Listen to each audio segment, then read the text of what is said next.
নমস্কার, শুভ মধ্যাহ্ন। চলে এসেছি একটা নতুন রেসিপি নিয়ে। আজকে আমি আমলকির মোরব্বা বানিয়ে দেখাচ্ছি ভিডিওর মাধ্যমে। দেখুন কিভাবে করছি।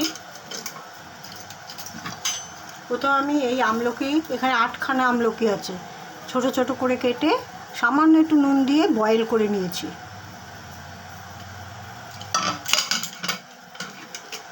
এই 8খানা আমলকির জন্য আমি 1.5 কাপ চিনি এই যে শিরা হিসাবে তৈরি করছি। শিরাটা প্রায় তৈরি হয়ে গেছে।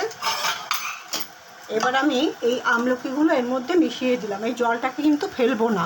এটাই হচ্ছে আমলকির প্রধান, মানে যেটা বলে ভিটামিন বা মিনারেলস যাই থাকুক না কেন, এই জলের মধ্যে পুরোটাই রয়ে গেছে। সেই জন্য আমি এই জলটা ফেলছি না, এর মধ্যে ইউজ করে দিচ্ছি।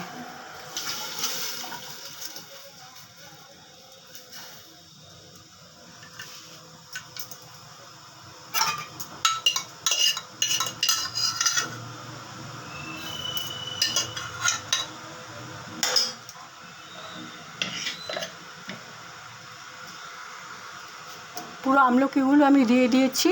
এবার একটুখানি ভালোভাবে ফুটে উঠুক, তারপরে আমি দেখাচ্ছি আবার।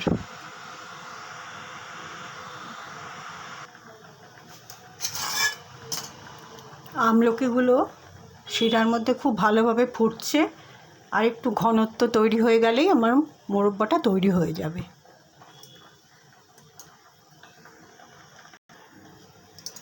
আমলকির মোরব্বা তৈরি করা হয়ে গেছে। দেখুন, ঠিক যখন এই ঘনত্বটা হবে তখন গ্যাসটা নিভিয়ে দেবেন। এটা ঠান্ডা হয়ে গেলে আরও জমে যাবে, যেহেতু চিনির শিরা। ঠিক এরকম, এটার কোনো স্ট্যান্ডিং টাইমের কোনো ব্যাপার নেই, যেই কারণে আমি পাত্রতে এখন আর ঢালছি না। তাহলে আমি আমার ভিডিওটা আজ এখানেই শেষ করছি।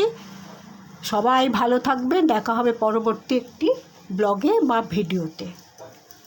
তবু আরেকবার দেখিয়ে দিচ্ছি আমি, এই যে এই ঘনত্বটাতে আমি এখন গ্যাস অফ করে দিচ্ছি। নমস্কার, সবাই ভালো থাকবেন।